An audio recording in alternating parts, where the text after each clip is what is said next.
Bonsoir, bienvenue à la Maison de la Poésie qui accueille ce soir Anouk Grimbert et Lionel Nakache.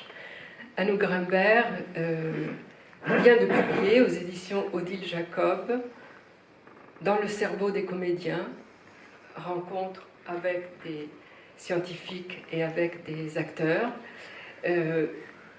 Vous connaissez Anouk Grimbert, comédienne de théâtre, actrice de cinéma, peintre, qui expose régulièrement, en particulier dans une galerie dans le 6e arrondissement, rue Visconti. Elle a publié des livres comme, par exemple, Les Lettres de Rosa Luxembourg, une anthologie de textes bruts et non bruts, et Pourquoi moi, je dois parler comme toi, aux éditions Passeur en 2020. Et vous la verrez bientôt, dans un mois à peu près, dans le dernier film d'Arnaud Desplechin, Tromperie, aux côtés de Léa Seydoux et Denis Podalides. Lionel Nakache est neurologue à la Pitié-Salpêtrière à Paris, chercheur en neurosciences à l'Institut du cerveau et de la moelle épinière, professeur de médecine à Sorbonne Université, membre du comité consultatif national d'éthique et auteur, entre autres, de Le cinéma intérieur, projection privée au cœur de la conscience, chez Odile Jacob, livre sorti en 2020. Et puis, je citerai un autre titre, Le nouvel inconscient, en 2006. Alors, c'est une rencontre assez étonnante, une démarche que, Anouk, tu as entreprise il y a 7 ans, parce que une question semble te travailler, et jusqu'au point d'entreprendre cette démarche, c'est mais qu'est-ce qui se passe dans nos cerveaux, enfin vos cerveaux de comédiens, quand vous jouez? Et cette question est devenue sans doute obsédante, puisque tu as fait ce pas qui était d'aller chercher des neuroscientifiques. Il y en a plusieurs dans le livre que tu as rencontrés, que tu as interviewés. Donc, tu as écrit un livre qui est à la fois un livre d'interview, qui est un essai, et dans lequel tu poses des questions parfois vertigineuses, avec un entêtement, une obstination, une persévérance assez incroyable, qui me font penser à cette curiosité qu'ont les enfants, qui ne se contentent jamais de la réponse des adultes. Enfin, ça dépend des adultes qui leur répondent, mais ça fait des années, ça fait 45 ans à peu près que je joue la comédie.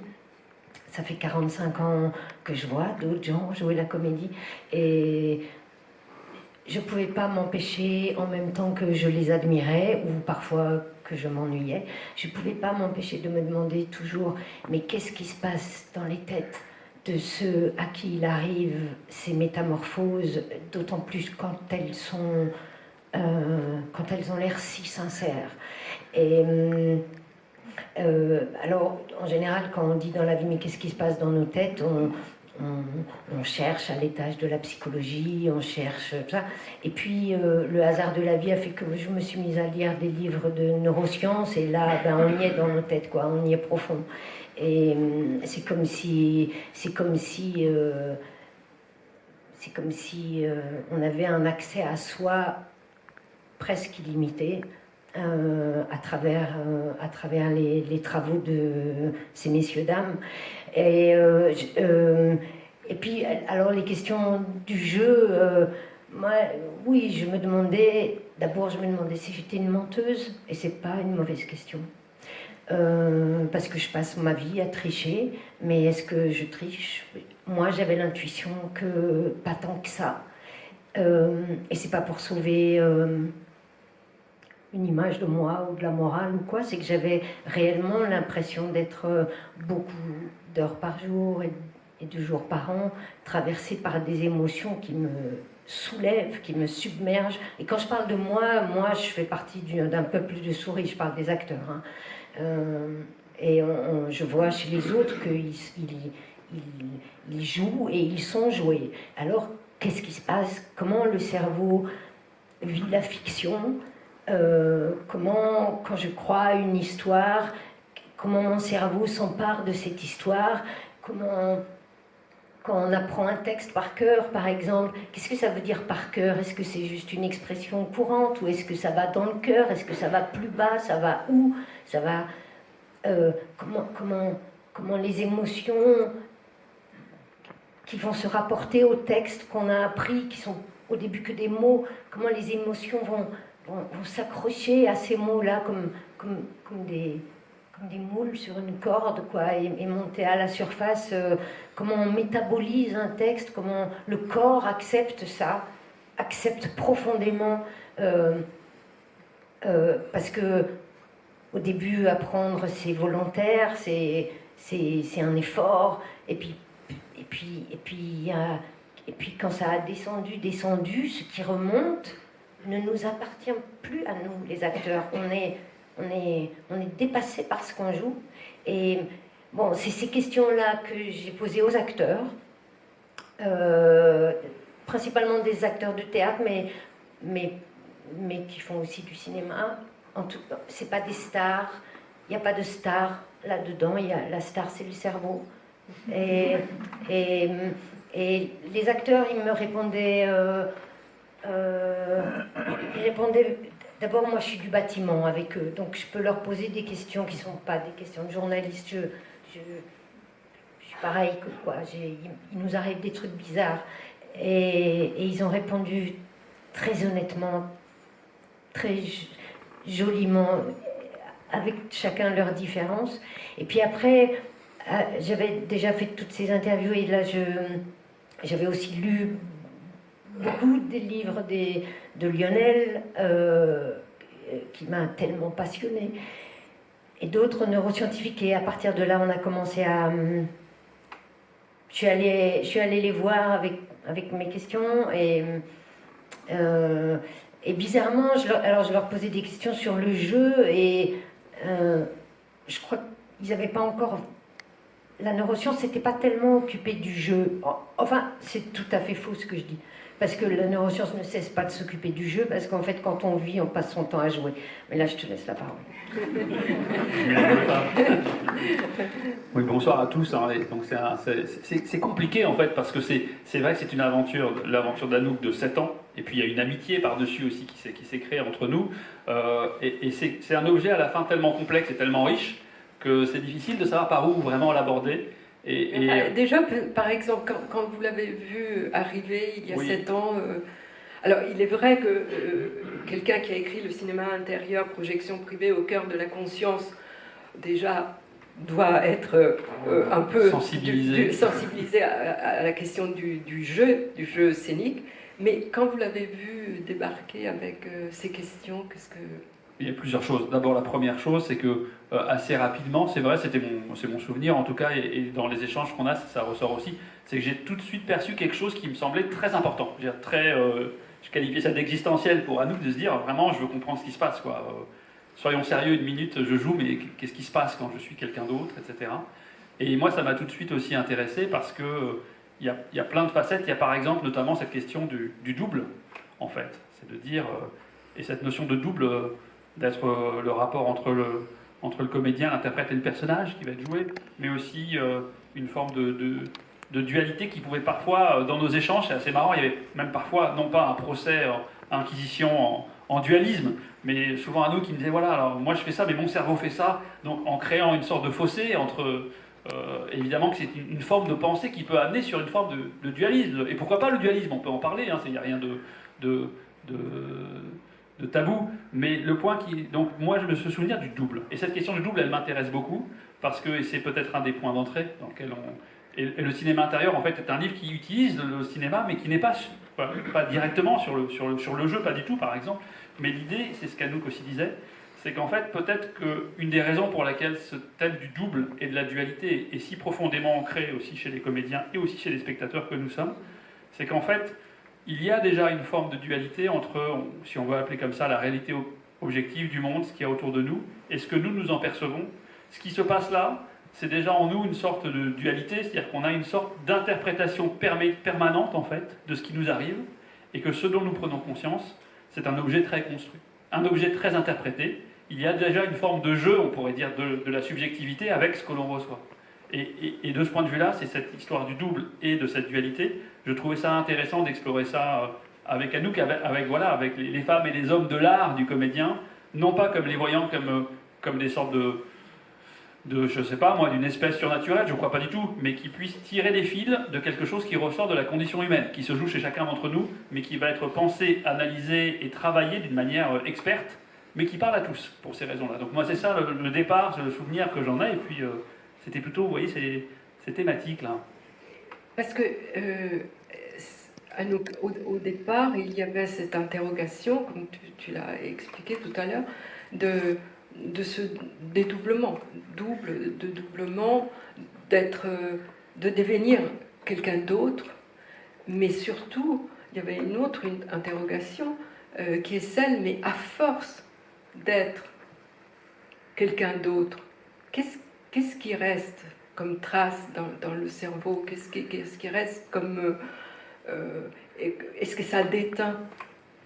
Ah bah ça c'est sûr. D'abord la question du dédoublement, ça pose une question. D'abord, je pense pas être totalement anormal de sentir que je me dédouble, alors on va encore se disputer sur le mot, mais que je me dédouble, pas que sur scène. On a parfois l'idée que être soi, c'est être un objet ou un sujet compact. Moi, j'ai assez peu cette sensation-là et je ne crois pas être la seule à ça. On est très différents de soi souvent, quoi. Après, il se trouve que ces différences de soi à soi, on en fait on les creuse, on va loin là-dedans. Ça veut dire, je peux être une reine, je peux être une atroce femme, je peux être un homme, je peux avoir 4 ans ou être une... Enfin, on peut vraiment... devenir autre que soi. Et ce que j'ai appris, c'est que tous ces autres que soi, avant moi je croyais que c'était des autres, mais lui il me dit bah, tous ces autres ils sont en toi. Et il n'y a pas une grande différence sans doute entre les acteurs et les pas acteurs.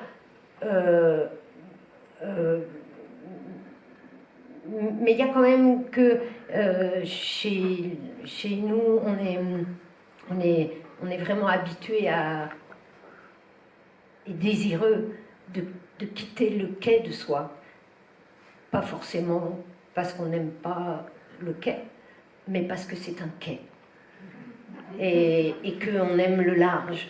On aime vraiment, on est aimanté par ça. Et on est... une autre chose qui peut être assez propre aux acteurs, c'est que, en tout cas, dans l'exercice de ce métier, comme ça,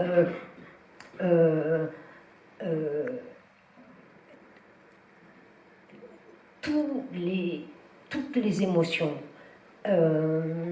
si elles sont justes, elles sont bonnes à prendre. Il n'y a pas de jugement moral. Ce qui est atroce est tout aussi bien vécu que ce qui est divin ou banal ou quoi. Et ça peut-être c'est une petite différence avec les gens de la vie qui se protègent plus. Et sans doute ils ont raison. D'ailleurs, s'ils le font, c'est qu'ils ont raison. Mais l'espèce humaine est, paraît-il, fabriquée pour se protéger et se censurer de beaucoup d'émotions. Et c'est comme ça qu'elle peut subsister et fonctionner ensemble. Nous, on est plus voyous, quoi, ou plus explorateurs, tout simplement. Après, je me souviens plus de ta question. Mais ce que je sais, c'est que, par contre, c'est que quelque chose c'est que dans les questions que je me posais, c'est pas seulement... oui, c'est vrai, je suis un peu hantée par la vérité.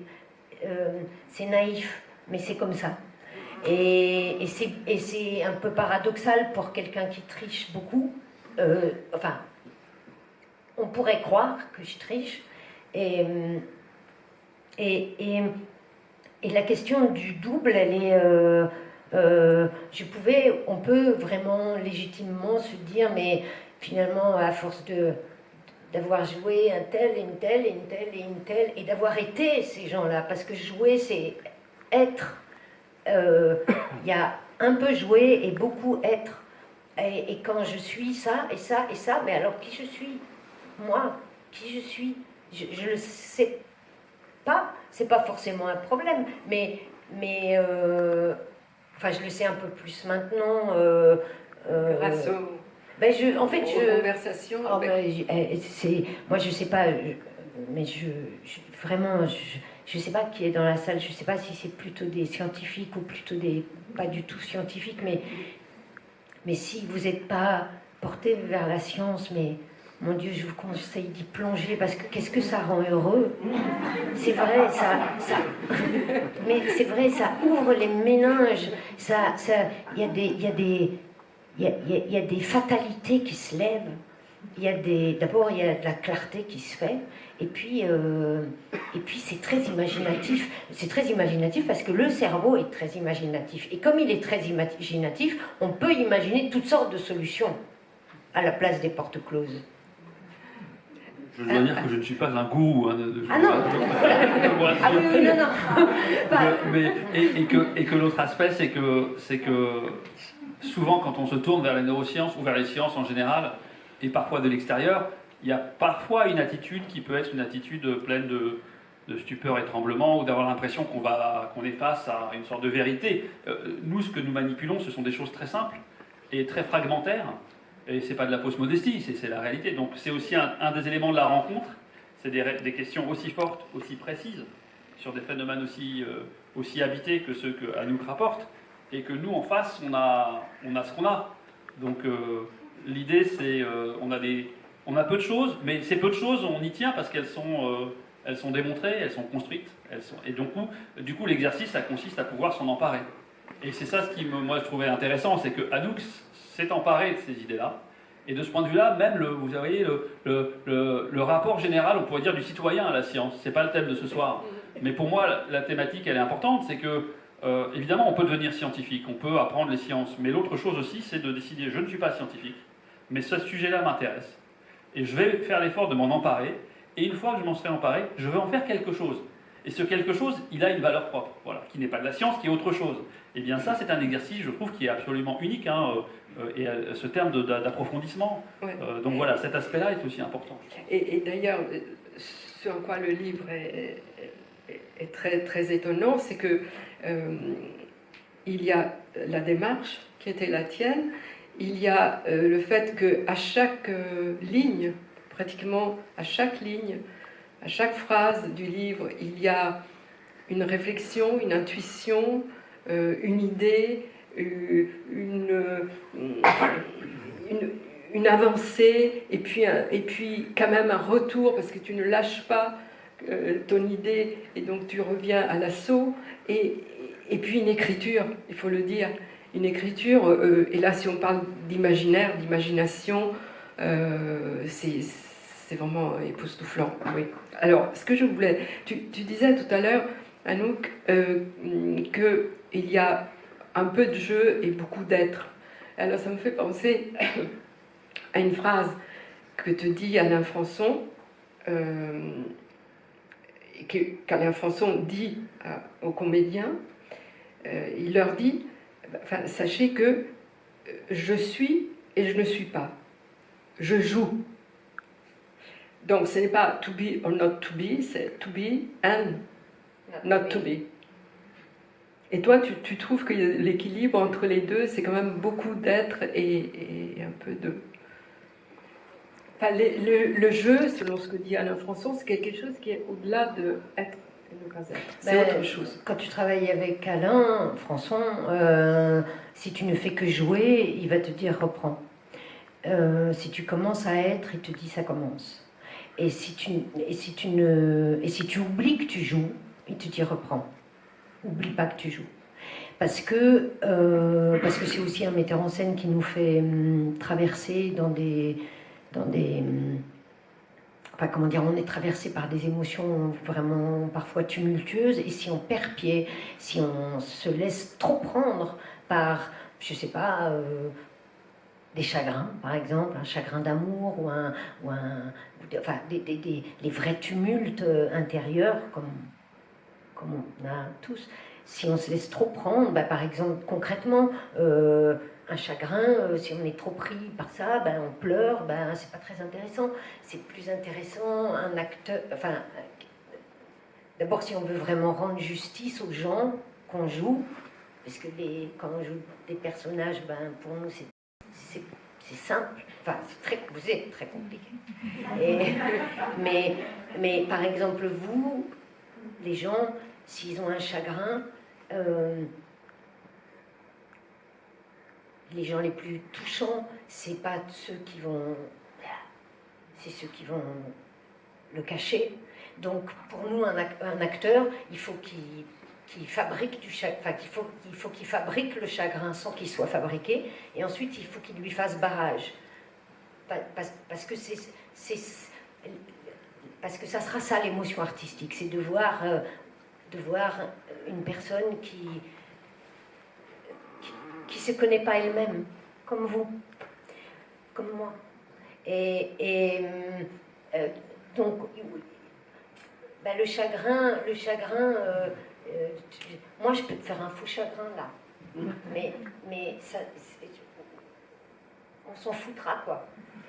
Par contre, si je rameute des souvenirs, y compris des souvenirs dont je me souviens pas vraiment, ou si je vais piocher dans des visages que j'ai vus dans la rue ou dans le métro ou dans un livre, mais qui étaient vrais quoi. Ça va être dedans, et ce qui est aux autres, il n'y a pas tellement de différence entre ce qui est l'histoire des autres et moi. En ça, un acteur ne joue pas qu'avec lui-même, il joue avec. C'est pas, je dirais pas c'est un prédateur, mais plutôt un Robin des Bois. Il vole et il redistribue. Il vole les richesses, il les redistribue. Mais on est. Quand on travaille sur quelque chose, sur un personnage, on est comme des éponges, quoi.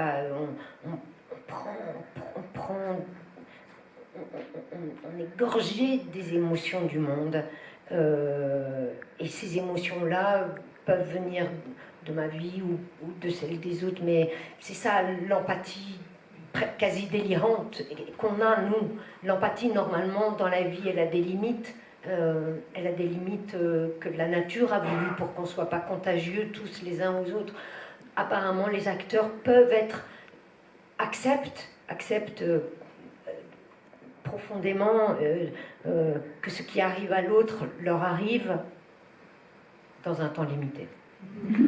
Mais justement, Lionel Nakache, à propos de ce mot que Anouk vient de prononcer, d'empathie, et qui est sans doute l'une des qualités peut-être importante pour un comédien, une des qualités, pas la seule, pas la plus importante. Mais comment la science, la neuroscience explique ce phénomène qu'on peut connaître tous? Bien sûr. Là, c'est un bon point d'entrée d'illustration, parce qu'on n'a pas donné de chair aux neurosciences. Là, il faudrait que vous lisiez le livre, je pense, pour vous y plonger. Mais l'empathie, par exemple, qui est un des phénomènes clés absolument. Une des découvertes que moi je considère comme très importante en neurosciences et des bases cérébrales et des propriétés psychologiques de l'empathie, on pourrait dire, je vais très vite, c'est qu'on a en fait deux formes d'empathie. On a deux façons d'être en empathie avec quelqu'un d'autre, avec autrui. Il y a une première forme d'empathie qui est une empathie qu'on peut qualifier d'empathie miroir, d'empathie réflexe, d'empathie automatique, qui demande de votre part aucun effort. Si vous voyez quelqu'un souffrir, eh bien, vous allez immédiatement être habité par cette première forme d'empathie. Et donc, si on reprend ces propriétés, aucun effort, pas besoin d'être conscient, de faire attention à ça, ça survient que vous le vouliez ou pas. C'est une forme de mirroring, vraiment d'effet de miroir. Et d'une certaine manière, c'est un effet très fort, avec des émotions primaires extrêmement fortes, mais qui en même temps, c'est pas un jugement de valeur, c'est une description, on pourrait dire est une forme assez égocentrique d'empathie. C'est une empathie qui revient à dire, quand je te vois avoir mal, j'ai mal parce que ça pourrait être moi, parce que c'est moi en fait, parce que ça résonne en moi. Et il y en a une deuxième forme d'empathie, qui elle demande beaucoup plus de temps.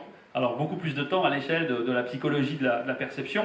Ça, on parle de quelques dixièmes de secondes en plus, mais qui fait toute la différence parce que cette deuxième forme d'empathie, elle est consciente, elle est délibérée, elle demande une agentivité, c'est-à-dire le fait de se sentir soi-même l'agent qui entre en empathie avec autrui. Et cette fois-ci, si j'ai cette deuxième forme d'empathie, on pourrait dire que c'est une forme d'empathie qui est plus fondamentalement altruiste. C'est-à-dire si j'ai une empathie pour toi souffrant, c'est pas parce que je me vois moi souffrir, c'est parce que je prends conscience que toi tu souffres et que je décide que ça m'affecte. Voilà. Et on sait, alors ce ne sont pas les mêmes régions cérébrales, ce ne sont pas les mêmes réseaux, et un résultat parmi, pas parmi 1000, mais parmi beaucoup qui était important, c'est un résultat qui vient des travaux d'un collègue et d'un ami qui s'appelle Nicolas Danziger, qui est un expert de la douleur, et il s'est intéressé par exemple, dans une série de recherches, à une catégorie, on ne devrait pas d'ailleurs, il ne s'agit pas de patients, mais d'individus qui ont une particularité, ils ont ce qu'on appelle une insensibilité congénitale à la douleur. C'est-à-dire qu'ils sont nés en n'ayant jamais éprouvé la douleur, du fait de problèmes en général génétiques qui font qu'ils n'ont pas des fibres de la douleur. Donc les fibres, il y a des fibres nerveuses spécifiques, des fibres. Ils ne l'ont pas. Donc autrement dit, un peu comme le paradoxe sur les aveugles, comment est-ce qu'un aveugle congénital peut imaginer ce que c'est qu'une image? Comment est-ce qu'un insensible congénital peut imaginer ce que c'est que la douleur de quelqu'un d'autre? Et à travers beaucoup d'études, il s'est intéressé à la manière de laquelle ces sujets, ces individus, allaient pouvoir ou pas éprouver de l'empathie pour des photos, des vidéos d'individus qui sont en train d'avoir une douleur physique que eux n'ont jamais éprouvée. Et son résultat principal tient à dire que chez ces patients-là, chez ces sujets-là, eh bien le premier, l'empathie en miroir, réflexe automatique, narcissique ou en tout cas projective, c'est moi en fait, elle n'est pas là en fait puisqu'ils l'ont. Par contre, il reste tout à fait capable de mettre en branle ce système d'empathie qui d'une certaine manière est une empathie plus altruiste on pourrait dire.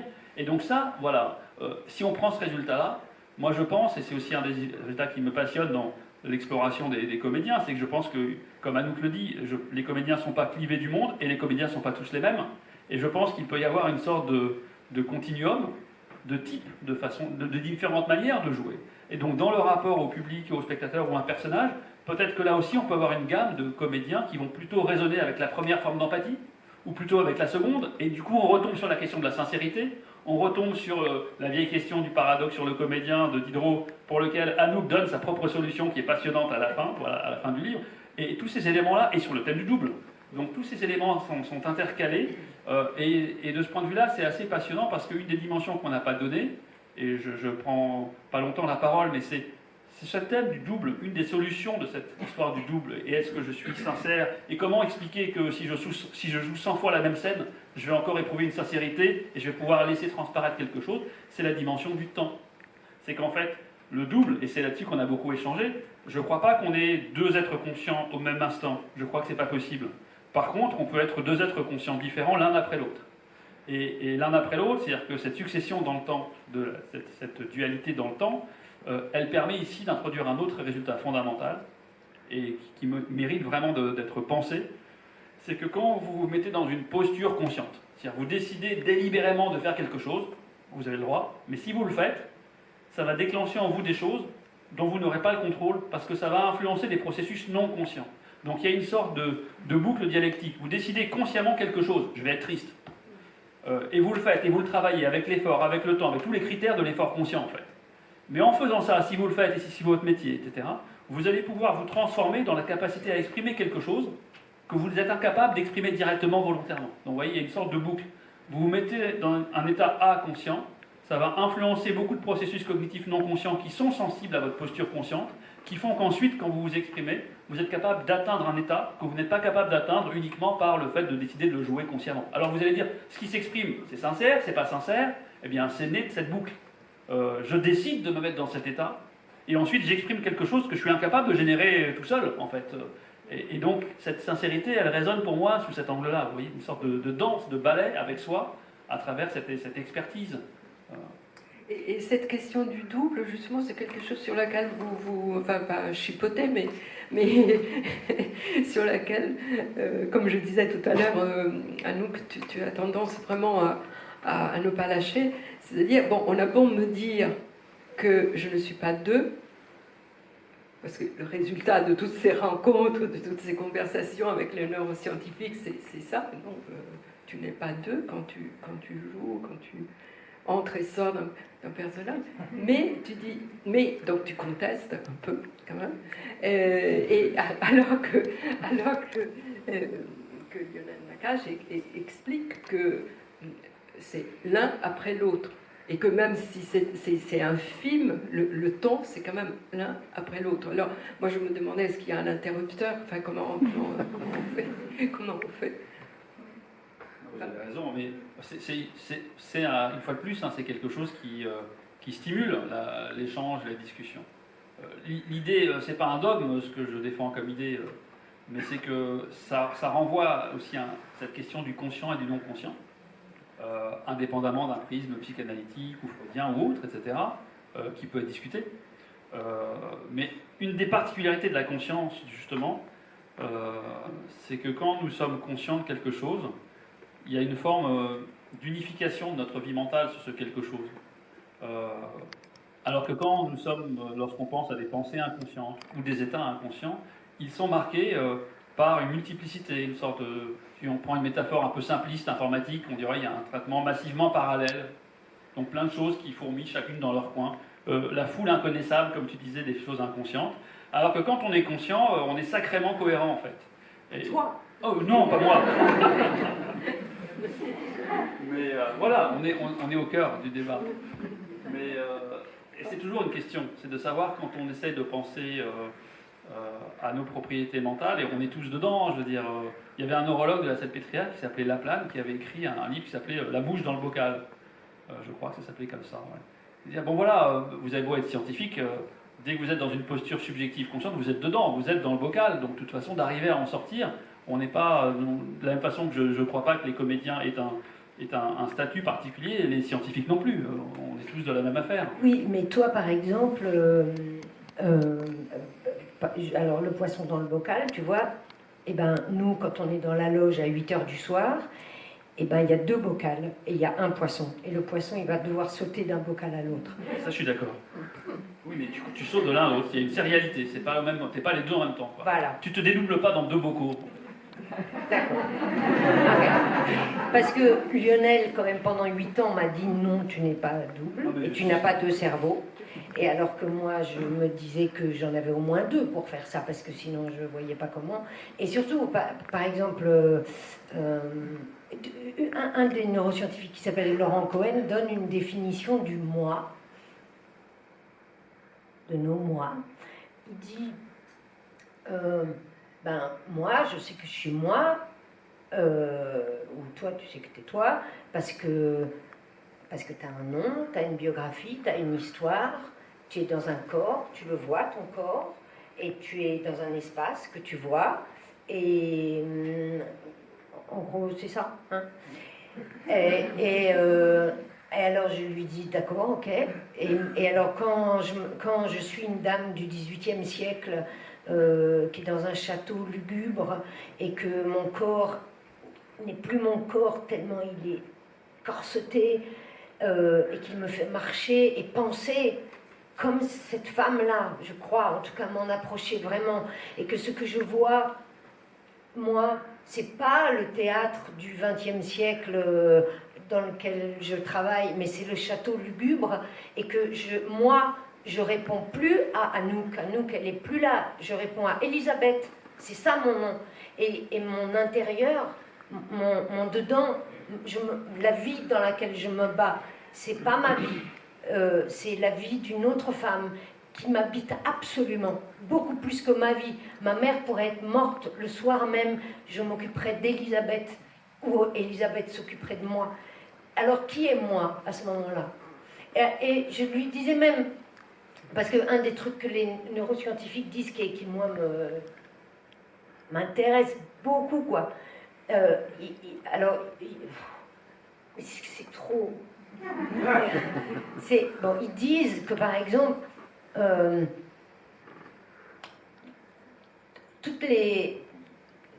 le corps, que l'esprit, notre esprit, respire par le biais du corps, que toutes nos pensées baignent dans des émotions. Toutes. Quand on croit être juste malin, on est d'abord ému. Et ces émotions-là, on ne les connaît pas, on n'en a pas conscience. Seulement une petite partie vient à notre conscience et ça se transforme en sentiments. Les sentiments, c'est ce qu'on choisit de partager ou de ne pas partager. C'est en gros ce qu'on va décider de vivre dans notre vie sociale, amicale, amoureuse. Bon. Par exemple, je reviens à cette idée du moi quand j'étais cette dame du siècle avant, quoi. À un moment, je me souviens, je devais jouer pas qu'elle mourait, mais plus dur, qu'elle mourait à elle-même. Et le texte était plombé, des mots lourds, symboliques, la peste, quoi. Et puis, subitement, et ça rejoint ce que tu dis des postures, enfin, tu as un truc conscient dans la tête, et puis ça va déclencher des processus inconscients, involontaires, et tout ça. Soudain, m'est venue en secours, vraiment en secours, l'image d'un renard qui était mort près d'une rivière. Il venait d'être tué et il avait rampé pour vivre ses dernières minutes près d'une rivière et dans ses yeux encore ouverts se reflétaient les nuages. Cette image était gravée dans ma tête. Et pourquoi d'un coup elle est venue se substituer à moi, même pas qu'elle était dans ma tête. J'étais le renard presque poilu. Et je me suis mise d'un coup à dire ces mots qui m'étaient si difficiles, comme si c'était l'eau, le sang qui coulait de lui, et ben les mots coulaient de moi. Et bon. Et je disais aux scientifiques qui me disaient non, t'as qu'un toit. Je disais, à ce moment-là, j'étais qui, moi? Parce que j'étais plus le renard. Et un renard qui meurt, par exemple, un renard qui meurt, son cœur, il bat pas vite. Et même presque pas plus. Je crois que mon cœur à moi battait très lentement. Et pourtant, j'avais le trac. Mais je crois que mon corps, mon moi, mon cerveau, était tellement plus intéressé par le renard que par ma vie d'actrice, que mon corps épousait le renard. Et là, il ne m'a pas répondu sur qui moi était. Échec de la science. Alors, mais, justement, il y a une question qui revient quand on parle des comédiens, des acteurs. On dit ils ont une présence, enfin, pas tous, malheureusement, mais enfin, il y en a qui ont une présence. Alors, qu'est-ce que ça veut dire, justement, pour toi? Qu'est-ce que ça signifie, cette présence? Qui est présent? Qui est présent, puisque...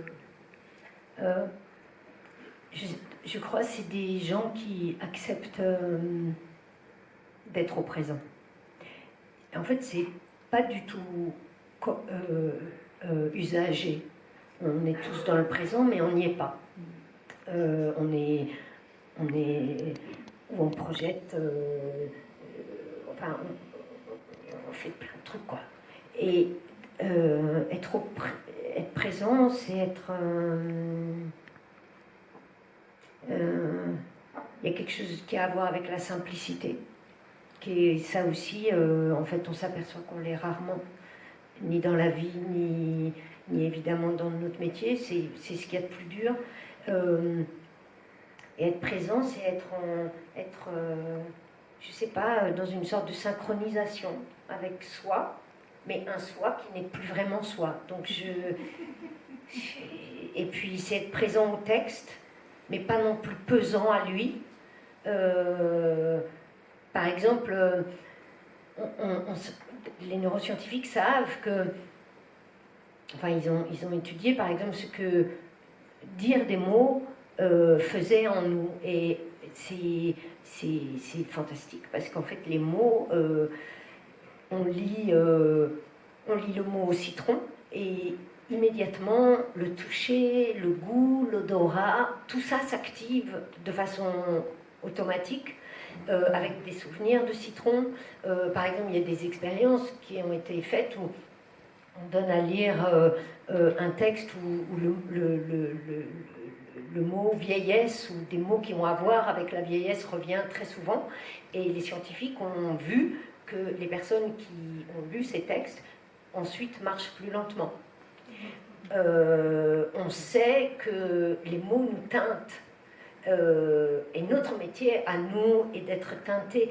Après, pour revenir à ta question, la présence, je crois, c'est d'être disponible à ce travail que les mots font en nous, et pas seulement le travail que nous on fait sur les mots, mais comment ils nous travaillent et nous labourent, être présent à l'autre aussi. Parce que, tu vois, par exemple, il y a des acteurs, ils répètent, enfin, ils travaillent en se disant oh là là, comment je vais dire cette phrase, mais il faut jamais se réfléchir comme ça.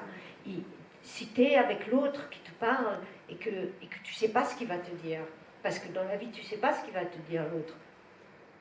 Si tu reçois sa balle en direct et tu sais pas s'il va tirer à droite et à gauche, parce que lui-même sait pas s'il va tirer à droite ou à gauche. Si tu es là présent et présent, le présent, moi je croyais que le présent c'était le présent qu'on s'imagine, quoi, nous, dans la vie. En fait, eux, ils travaillent sur un présent archi petit. Ils sont, par exemple, une des scientifiques qui s'appelle Julie Grèze, elle, ce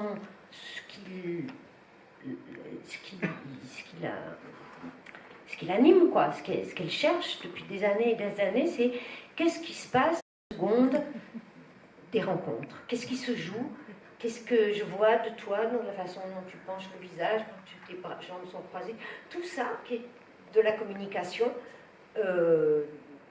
avant même qu'on ait dit quoi que ce soit.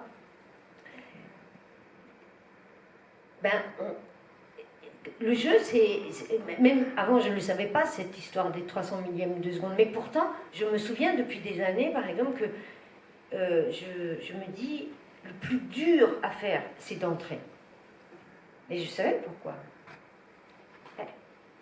C'est que c'est là que vous allez ou me croire ou pas me croire, et vous avez raison. Et maintenant, moi, dans la vie, je fais gaffe à mes 300 premiers millièmes. Ça veut dire, avant, parce que... et je vois les 300 premiers millièmes des uns des autres, quoi. Et il y en a, ça me plaît pas. Ça me plaît pas. Et je trouve qu'ils sont... C'est épais, c'est pâteux, c'est compliqué, quoi. Mais la présence, c'est aussi... je sais pas, peut-être ça a à voir aussi avec ce que tu disais de l'empathie ou d'une tendresse, mais une tendresse qui est comme un oxygène. Mais pardon, je ne veux pas t'interrompre, mais justement, je pensais à... quand on dit dans la vie courante de quelqu'un qui n'est pas acteur, qui n'est pas comédien, il fait du cinéma, il joue la comédie, non, c'est pour pointer une tromperie, une exagération, et pour se dire, je ne suis pas dupe de peut-être ces fameuses 300 millièmes de seconde. Mais au théâtre, au cinéma, le spectateur accepte justement d'être dupe si le théâtre est bon et si le cinéma est bon.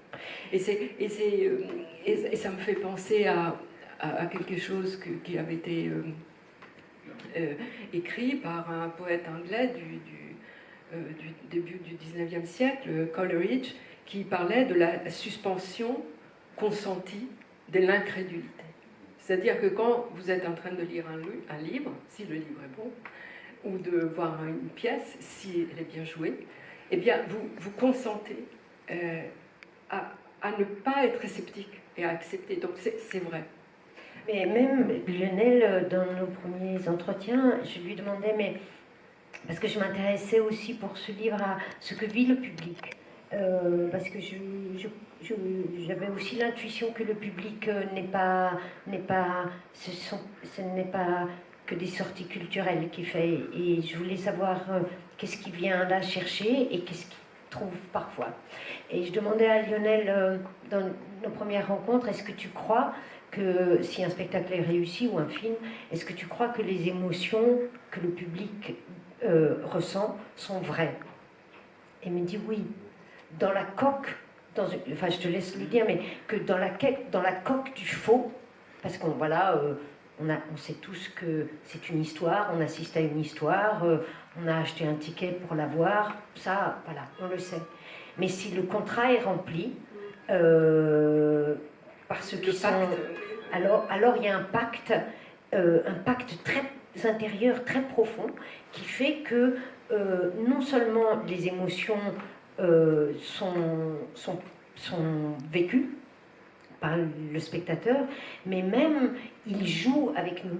Il joue avec nous. Et mais on sait aussi que, au-delà même du jeu d'acteur, que quand on assiste, si on est devant une peinture, on peint. Le cerveau peint. Le cerveau imite le corps du peintre et imite les gestes du peintre. Ça se fait à notre insu, mais ça se fait si on lit, on écrit, si le texte est bon. On est très actif, quoi. Et c'est sans doute ça qui fait que le spectacle, et au-delà du spectacle, les représentations, mais même sur des murs, la représentation de la vie, c'est pour ça que des gens en font et que des gens y assistent. C'est que, par exemple, ça aussi, j'ai appris ça, c'est que je me demandais, mais pourquoi le cerveau, il aime jouer ce qu'il n'aimerait pas vivre? Et il me disait que le cerveau, c'est un engin qui adore imaginer la vie, qui adore la prédire, parce que ça le prépare à vivre. Ça le prépare à vivre. Et que, en imagination, par exemple, si on chasse des bisons, si on est un homme préhistorique et qu'on chasse des bisons en imagination, eh ben, on s'y sera véritablement préparé. Alors, évidemment, la chasse au bison donne moins à manger qu'une vraie chasse au bison, si on a le bison, mais ça nous aura nourri, ça nous aura appris à vivre. Et c'est vrai ce que je dis. Oui, c'est-à-dire que cet aspect projectif en fait, de l'imagination, il y a plein de choses, peut-être deux, trois idées. La première, c'est qu'effectivement, ce qu'on disait sur l'aspect notamment au théâtre, je pense, plus qu'au cinéma, parce qu'il y a l'unité un peu de lieu avec les spectateurs, un peu un moment vécu qui est... Là, on n'a pas besoin des neurosciences, mais on a souvent une émotion comme spectateur, d'avoir l'impression qu'on arrive à cette coque. Ça veut dire, en fait, tout le monde sait notre condition, on ne sait pas très bien ce qu'on fait, on sait qu'on ne va plus être là, et qu'à un moment donné, on décide de faire un comme si. Que comme si à nous qui est quelqu'un, que comme si toi, moi, n'importe. Et que tout le monde collectivement accepte. Donc il y a une sorte d'espace-temps protégé, il y a quelque chose de très créatif, en fait, quelque chose presque de démiurge, de ce point de vue-là, qui est sacré au sens de la sacralité, c'est-à-dire quelque chose qui se clive du reste, en fait. Donc là, ça n'a rien à voir avec les neurosciences. Mais là où les neurosciences peuvent être intéressantes, c'est rebondir sur ce que disait Anouk, c'est qu'en fait, quand nous percevons quelque chose, c'est une des grandes leçons, on pourrait dire, des neurosciences cognitives de la deuxième moitié du XXe siècle, c'est que quand on imagine quelque chose et quand on perçoit la même chose, en fait, il se passe quasiment, pas exactement, mais il se passe quasiment la même chose, il se passe des choses très proches. Autrement dit, lorsqu'on essaye de forger, d'imaginer quelque chose, une image mentale ou quelque chose de plus abstrait, en fait, on va recruter exactement les mêmes circuits que ceux qui opèrent lorsqu'on perçoit cette chose. Et c'est un débat philosophique antique. Est-ce qu'il y a une sorte de nominalisme, de jeu de mots, de malentendu en disant l'image perçue et l'image imaginée, on met image, mais ça n'a rien à voir. Et une des grandes leçons, pour le faire très vite, c'est qu'en fait, si. En fait, elles ont extrêmement à voir, ces images. Et que notre capacité projective, imaginative, elle est très proche de ce qu'on vit dans la réalité. Et c'est ça, cet univers de fiction un peu généralisé, c'est qu'en fait, on n'échappe pas à cette statue de création voilà, de ces représentations-là. Et donc je pense, de ce point de vue-là, que cette similarité entre imaginer, prétendre jouer quelque chose et vivre ce quelque chose, il y a quelque chose qui va faire résonner les mêmes circuits cérébraux. Et de ce point de vue-là, pour un neuroscientifique, c'est très intéressant.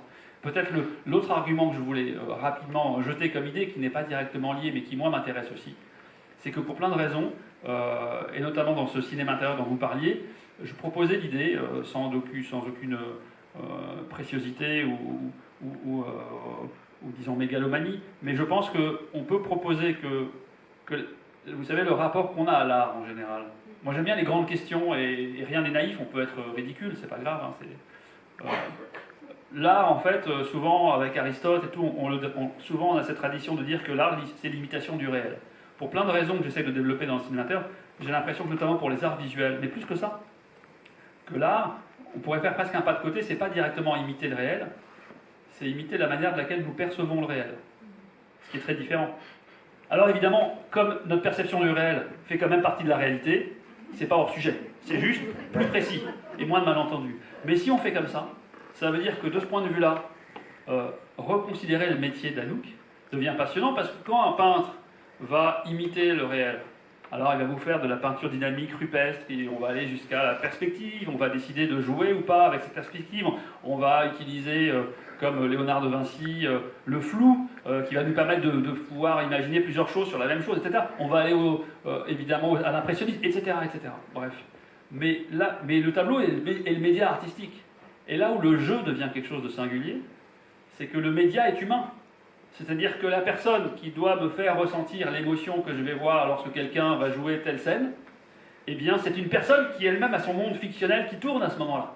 Et de ce point de vue-là, comment est-ce qu'elle va me donner, ou il va me donner à percevoir quelque chose, comment il s'en sort? Parce qu'il n'est pas obligé de vivre la même chose. La preuve, le renard, personne n'a vu ton renard. Je pense que quand tu jouais voilà, personne ne sait, c'est un coming out sur le renard, quoi.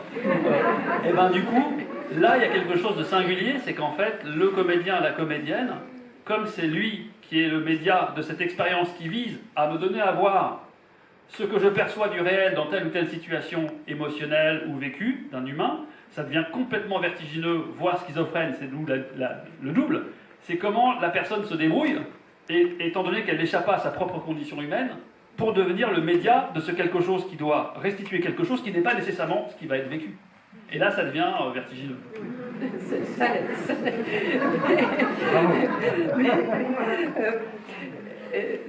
Je ne sais plus où j'en suis, d'ailleurs, c'était pas j'en suis, il y a quelque chose qui fait comme ça, comme une scène lumineuse. C'est trois lettres, c'est F-I-C. Alors, c'est votre théorie. Oui, c'est mon acronyme c'est un acronyme de fiction, interprétation, croyance. Alors, de vous le voir, vous le dire, c'est fantastique, c'est super. C'est le succès de cet acronyme. Mais oui, non, mais c'est ça. En fait, je joue avec cette idée, mais un jeu sérieux, c'est-à-dire qu'effectivement, mais c'est revenir sur l'idée fondamentale. C'est ce que disait Anouk, par exemple, tout à l'heure sur le citron. C'est qu'un truc dingue, souvent en science, les choses dingues, elles sont étonnantes parce qu'elles nous paraissent banales, mais elles ne sont pas si banales que ça.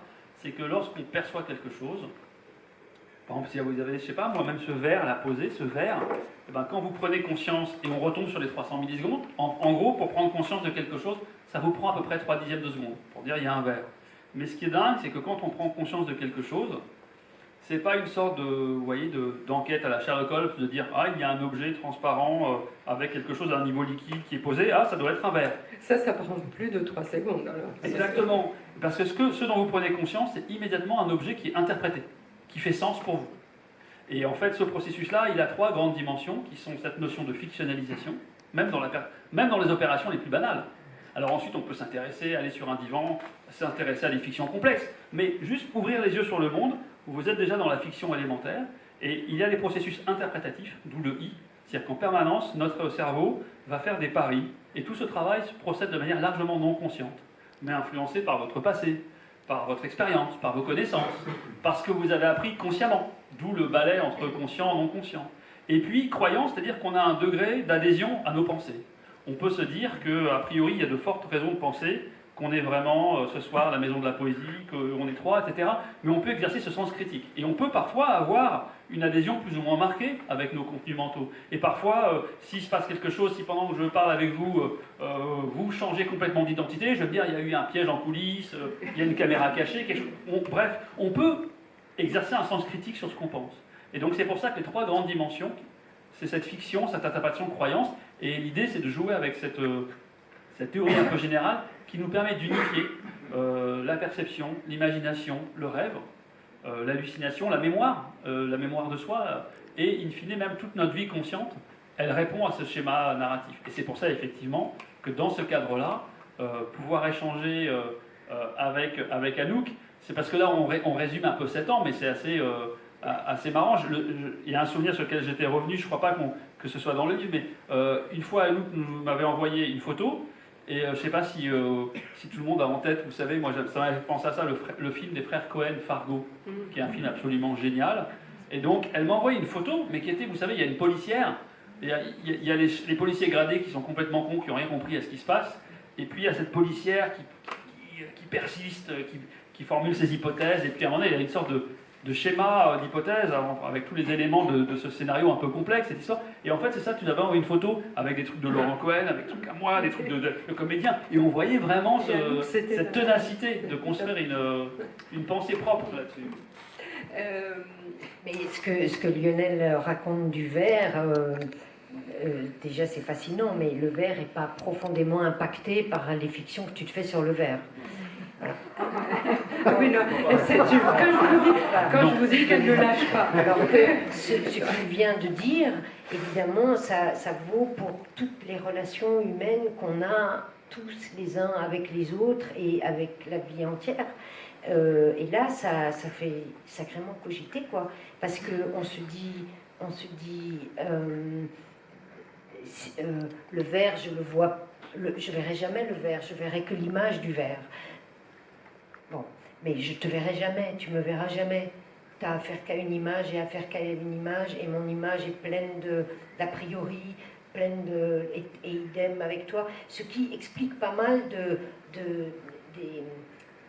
friction, de malentendus, de complications. Et alors, c'est déjà tout à fait passionnant de découvrir ça. Et puis après, ça se fait un peu à notre insu, mais après on se dit, mais si ça va si loin qu'on se met en effet à devenir quasi par hygiène mentale, à être critique des images qu'on a, des perceptions qu'on a, des histoires qu'on se raconte, et y compris des choses dont on est tout à fait convaincu sur sa propre vie ou sur la vie des autres. Et là, la vie, c'est ce que je disais tout à l'heure, c'est vraiment pas un gourou du tout, c'est plutôt sévère, quoi. Mais vraiment, ça ouvre les méninges sérieusement. Et cette histoire de fiction qui donc est au cœur, c'est-à-dire que le cerveau apparemment ne peut aborder la réalité qu'en se racontant des histoires. Et il n'a pas d'autre moyen. Donc la fiction c'est son essence, au sens de l'essence de la voiture. C'est son matériel pour arrimer à la vie. Et du coup ça m'a fait cogiter. Je me suis dit, mais c'est peut-être pour ça que nos cerveaux de comédiens, ça fonctionne, la fiction.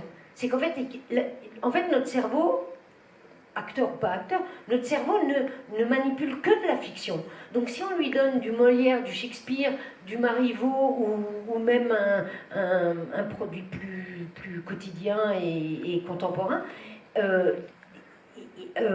il va métaboliser cette fiction, il va y adhérer comme il adhère à la vie, et il va y croire, et les émotions vont s'y agréger. L'inconscient, parce que là je vais peut-être te laisser présenter cet individu inconscient, Mais non, mais l'inconscient, moi je croyais que l'inconscient c'était juste celui qui nous faisait des croche-pattes quand même. Je croyais que c'était lui qui nous faisait faire les lapsus, que c'était lui qui nous faisait faire des rêves bizarres, et bon. Et Lionel, c'est vraiment un de ses domaines de recherche, et par exemple, enfin,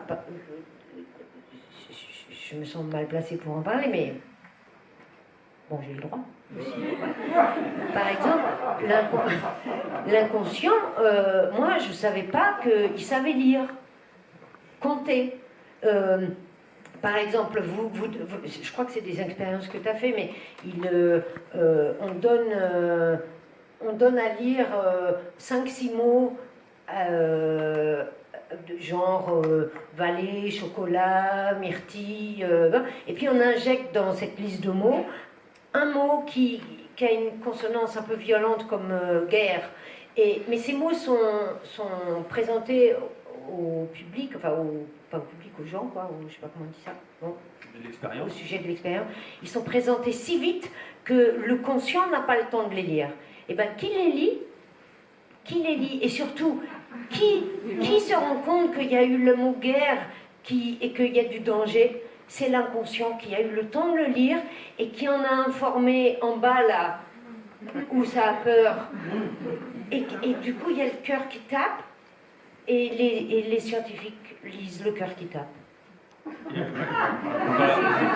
Rien à ajouter. Non, j'ajouterais une seule chose, ça fait partie des échanges qu'on a eu aussi, les résultats d'expériences que Anouk mentionne, elle fait absolument état de l'expérience authentique, etc. Et le seul pas de côté que je ferais, c'était un peu celui que je faisais dans le nouvel inconscient aussi, c'est que je pense qu'il y a, de mon point de vue, et on peut discuter tout ça, mais c'est qu'à nouveau, parler de la conscience au singulier, ça a un sens du fait du fonctionnement très unifié de la conscience.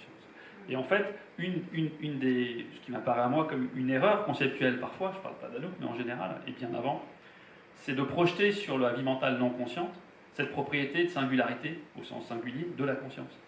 Et donc, par exemple, dès qu'on parle des processus inconscients, en les qualifiant de l'inconscient au singulier, souvent on tombe dans une trappe qui consiste en fait à penser la vie mentale inconsciente on revient dans le double, comme un double de la conscience, mais sauf qu'il n'est pas conscient. Alors qu'est-ce que c'est ?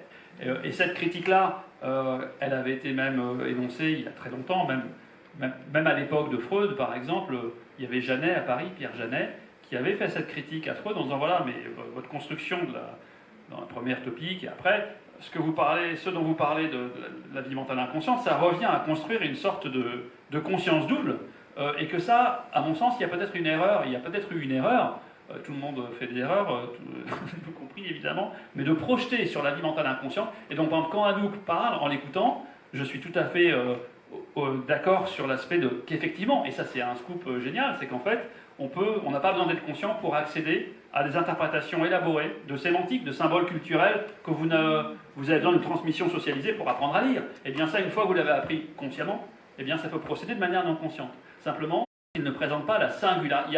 Il y a un psychanalyste qui s'appelle Demijola qui disait même, ça m'a évidemment fait plaisir que des psychanalystes disent la même chose, dire il n'y a pas un monsieur inconscient tapis en vous, il n'y a pas un monsieur inconscient ou madame inconscient qui est en vous. Non, la difficulté de penser l'inconscient de manière consciente, parce qu'on est enfermé dans notre posture explicite consciente, c'est qu'il s'agit de structures de fonctionnement qui n'ont pas ce phénomène de cohésion. Donc il y a une foultitude de processus cognitifs non conscients, mais dès lors qu'on commence à projeter sur la vie mentale inconsciente quelque chose qui semble être une propriété spécifique de la conscience, alors peut-être qu'on arrive dans une forme de débat. Mais ça fait partie du débat qu'on a eu sur le double aussi, et sur le double, sur le conscient, sur le non-conscient. Voilà, donc la discussion n'est pas close du tout. Mais par exemple, l'inconscient, l'inconscient pas singulier, l'inconscient archi-pluriel, il a une capacité à scanner les situations de nos vies plus rapidement et plus finement que notre conscient. Il sait de quoi sont faites les choses dans lesquelles on vit, il sait de quoi sont faits les visages qui nous font face, et il nous informe comme il peut dans sa langue que je ne connais pas. Et il n'y a pas beaucoup de choses qui nous arrivent en haut, enfin, quand même un peu, mais par exemple, ils ont fait une autre expérience, ils ont montré un très court film de Hitchcock à une population de gens qui ne se connaissaient pas du tout, de tous âges différents, tout ça, pour mesurer leur activité cérébrale. Et entre autres, je crois que ce qu'ils cherchaient là, dans cette expérience, c'était de comprendre, enfin, de voir s'il y avait une synchronie dans les cerveaux. Une synchronie dans la réception des événements. Bon. Alors ils se sont aperçus que oui, il y a une synchronie. C'est-à-dire que même dans une salle de spectacle, si on pouvait enregistrer l'activité cérébrale des spectateurs, on verrait que plus profond encore que le conscient, l'intelligence, on vit en même temps les mêmes choses qui viennent du bas, qui sont très inconscientes. Et chose plus incroyable, je ne sais pas si c'est ton équipe qui l'a fait ou quoi, c'est qu'ils ont mis un patient qui n'était plus conscient, qui était... C'est l'équipe d'Adrien Owen qui est au Canada, et une de ses collègues. En fait, ils ont exploré des malades qu'on voit aussi ici, c'est des malades qu'on appelle éveillés non communicants. Et la question de savoir est-ce que ces gens sont conscients ou pas. Mais ils sont dans le coma. Alors, ils ne sont pas dans le coma parce qu'ils ont les yeux ouverts, simplement on n'arrive pas à communiquer avec eux. Et donc il y a d'un côté ce qu'on peut appeler les états végétatifs, et puis à l'autre extrême, il y a des gens qui sont conscients, mais comme ils ne communiquent pas, le fait de démontrer et de découvrir qu'ils sont conscients est difficile. Et ils ont mis cette même personne, ou ces mêmes personnes, je crois qu'il y en a eu plusieurs. C'était une dans ce premier... Ah d'accord, ok. Et ils ont mis cette même personne devant ce même film de Hitchcock. Et l'activité cérébrale était exactement la même et aux mêmes endroits que les autres individus bien portants. C'est impressionnant, quoi. C'est un résultat important, absolument, parce que c'était un petit film de Hitchcock en noir et blanc qui s'appelait, je crois, Bang. Et peut-être vous connaissez, certains d'entre vous l'avez vu parce que c'est un classique. C'est où le scénario, parce qu'il y a un scénario avec un très grand suspense. Et c'est ce qui permet de voir la dynamique de la narration chez le spectateur parce qu'il faut voir que le cinéma, c'est comme un laboratoire expérimental, contrairement au théâtre. C'est qu'on est tous les yeux rivés sur un écran et on nous dicte vraiment les images qu'on doit voir. On les injecte presque sur nos rétines, on voit le centre de l'écran. Et bien du coup, c'est un court-métrage dans lequel il y a un enfant qui découvre le pistolet de son père et tout le monde pense que le pistolet n'est pas chargé, mais en fait, le spectateur sait qu'il est chargé. Et l'enfant joue avec et on se dit, mais il risque de tirer et de tuer quelqu'un. Et c'est par cette expérience qu'effectivement, ce patient, son diagnostic a pu être corrigé. Et ça, c'est un point important. Moi, j'aimerais revenir sur ce que tu disais avant. C'est que l'aspect conscient-inconscient, et tu le disais, je trouvais de manière extrêmement vraie, c'est-à-dire qu'en fait, dans cette complémentarité, un peu comme le Bernard Lermite et l'anémone, vous savez, la conscience, elle a ses... En fait, j'ai pas compris le Bernard Lermite. Je cherchais une sorte de fonctionnement symbiotique. Et c'est un truc que j'avais vu à l'école primaire, moi, on fait un film sur le Bernard Lermite et l'anémone. C'est comme ton renard. Voilà. Et donc en fait, il y a un fonctionnement symbiotique entre deux individus qui n'ont pas les mêmes propriétés. Et donc en nous, il y a un truc intéressant. C'est que quand on est conscient, il se passe des choses fantastiques. Déjà, on a une vie subjective à la première personne. C'est plutôt sympathique pour soi. Et puis, il y a cette cohérence. On peut décider de se projeter, d'avoir une agentivité. Donc il y a beaucoup de choses qu'on peut faire. Mais il y a aussi des choses très limitées. C'est qu'on est conscient de très peu de choses à la fois, et on a une capacité de calcul, si on veut se mettre dans une posture de psychologie en tant que théorie de l'information, très difficile. Ça veut dire dès qu'on demande à quelqu'un de faire une soustraction avec des nombres à deux chiffres, ça va nous prendre plusieurs secondes, on va être paumé un peu. Alors que les processus non conscients, donc qui ne sont pas conscients, ils opèrent en parallèle, donc il y a une capacité de calcul beaucoup plus riche, et donc il y a ici une capacité à produire des choses immensément plus riches. Et donc, par exemple, dans la découverte scientifique, dans la créativité, on a besoin d'alterner des périodes où on fixe un peu le cahier des charges de ce qu'on veut trouver consciemment, et on laisse les choses se faire inconsciemment en nous parce qu'on n'a pas les capacités conscientes pour le faire. Donc, il ne faut pas les voir comme deux choses antagonistes, mais comme quelque chose de complémentaire. Et de ce point de vue-là, on revient au comédien.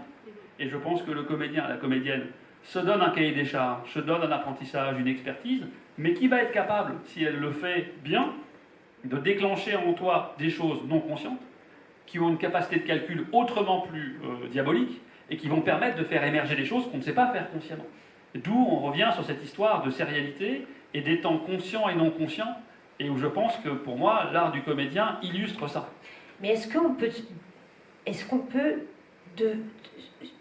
se passer commande pour être inconscient? Alors on peut se donner les moyens de devenir inconscient, il y a plusieurs façons, mais pharmacologiques, des choses. Mais tu veux dire de décider de perdre conscience. C'est ça? Sans rien faire, par la force de l'esprit, tu veux dire. C'est-à-dire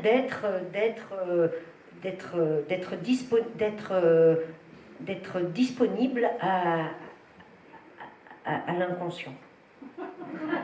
Par exemple, par exemple, moi, quand je travaille un texte chez moi, toute seule, ou bien pas trop quand je suis en train de l'apprendre, parce que ça c'est, mais que j'essaye de comprendre de quoi ça cause.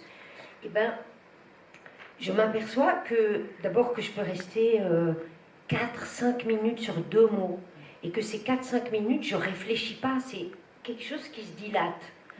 Donc, c'est pas que donc ça doit être une sorte de lecture inconsciente. Et en général, je trouve des choses qui sont que je prends note, mais pas analysées, quoi. Et le lendemain, je vais à la répétition avec ça, et ça s'avère opérant. Moi, ça me va totalement, ça. Okay.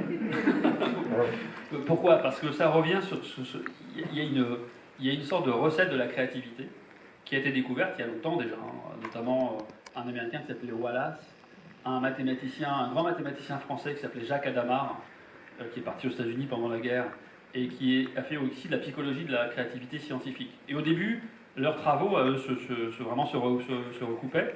Ils ont produit cette recette de la créativité qu'on peut maintenant commencer à explorer au laboratoire et avec des illustrations comme celles que tu donnes. Au début, c'était en s'intéressant à des grands scientifiques, à Einstein, à Poincaré, le physicien et mathématicien français.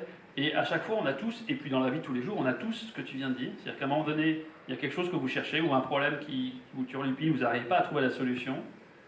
Et vous restez dans un état conscient, c'est-à-dire que vous avez une vie subjective à la première personne, mais il se passe des choses en vous, donc des processus non conscients, qui opèrent même lorsqu'on est conscient. Hein. Une fois de plus, lorsqu'on est conscient, l'essentiel de notre vie mentale n'est pas consciente, de toute façon. Ensuite, il y a des états où on n'est pas conscient de manière intransitive, on n'est pas conscient tout court, hein, de quel que soit le contenu, on va dire.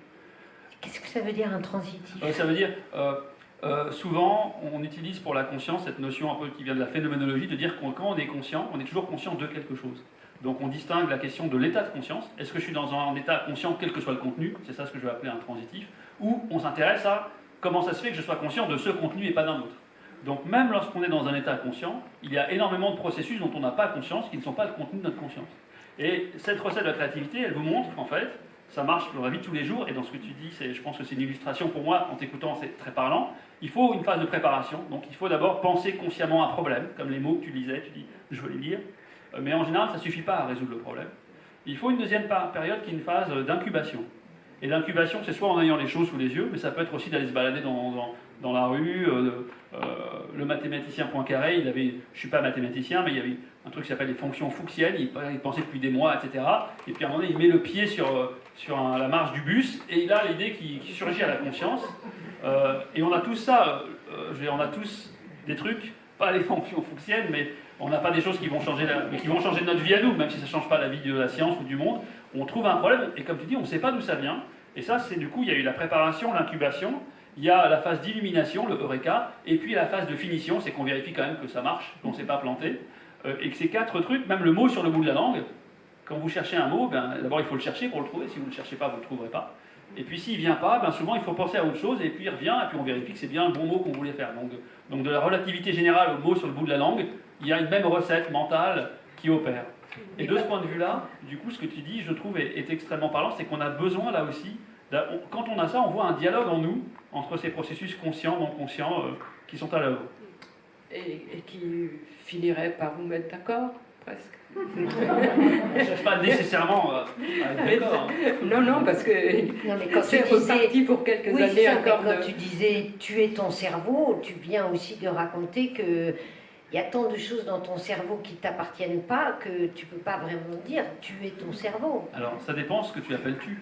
Non, je veux dire par là que l'identité ne se résume pas à ton identité consciente. Tu peux décider que la définition que tu vas poser de toi, c'est un illustre, un moment vécu voilà, de la nature de nos échanges. Mais c'est plutôt moi qui se déstabilisais aussi, parce que c'est des questions, ce qui est un élément très intéressant et très riche, et je reviens sur le livre aussi d'Anouk, parce que, Francesca, tu parlais de l'écriture, mais au-delà de l'écriture, moi je trouve que c'est même la langue, en fait, c'est-à-dire c'est une langue d'Anouk, aussi bien écrite que parlée, qui est une langue qui est extrêmement authentique, c'est-à-dire qu'il n'y a pas de fioriture, et que s'il y a une question, s'il y a un problème, s'il y a un truc, on ne va pas, par politesse, le mettre sous le tapis. Donc c'est compliqué, mais en même temps, c'est des choses intenses. C'est-à-dire que c'est des moments où on a l'impression qu'on les vit, quoi, que c'est pas un truc qui passe, quoi. Alors, on s'approche vraiment de la fin, hélas, de cette rencontre. Nous n'avons pas parlé, mais il faut découvrir tous les aspects de ce livre en le lisant. On n'a pas parlé des rencontres que tu as provoquées avec des comédiens, avec les comédiens. Tu en as un peu parlé au début. Et c'est très émouvant parce que d'abord, il se livre de manière très, très pudique mais très intime aussi. On se rend compte que pour la plupart d'entre eux, le théâtre a été une sorte de manière d'entrer en adéquation avec le monde avec lequel ils n'étaient pas tellement à l'aise quand ils étaient enfants, ou jeunes, ou adolescents. Et puis, alors, il y a des choses merveilleuses. Il y a Jacques Weber qui dit par exemple que le personnage pour lui c'est comme un rideau transparent que je mets devant moi comme un lépreux. Et donc c'est comme si lui, Jacques Weber, était le lépreux et que le personnage était ce voile qui lui permettait quand même de se présenter sans être perçu comme lépreux. Il y a des choses très... Et alors, là j'ai plus sous les yeux, mais il y a Corinne Maziero à qui tu poses la question, mais comment tu fais quand tu dois jouer quelque chose que tu ne sens pas? Et elle te répond, je joue que je ne sens pas. Et ça, c'est merveilleux parce qu'elle dit plutôt ça que l'habilité. Que l'habileté. Et la feinte. Ou la feinte. Ou quelque chose de totalement artificiel. Parce que... bon, elle est un peu rocker, hein, Corinne Maziero, mais elle a une intuition très très grande. Ah ouais. Puis elle a l'avantage sur nous de n'avoir fait jamais aucune école. Elle vient de la rue. Elle est vraiment...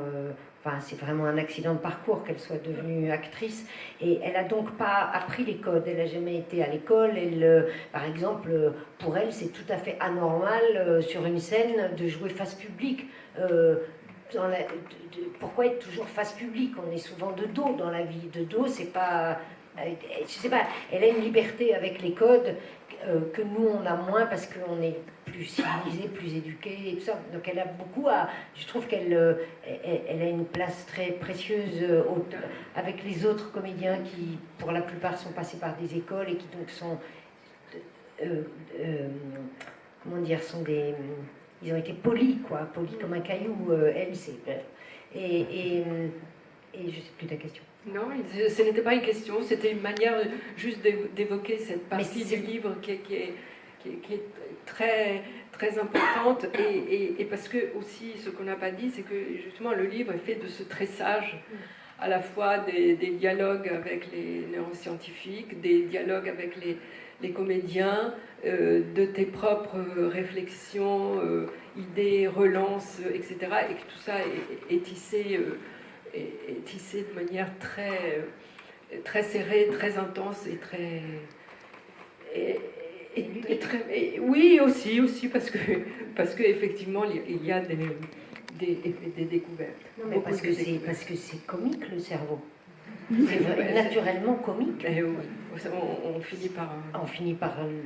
le reconnaître. Ben oui, et c'est pour ça que... moi, je sais pas...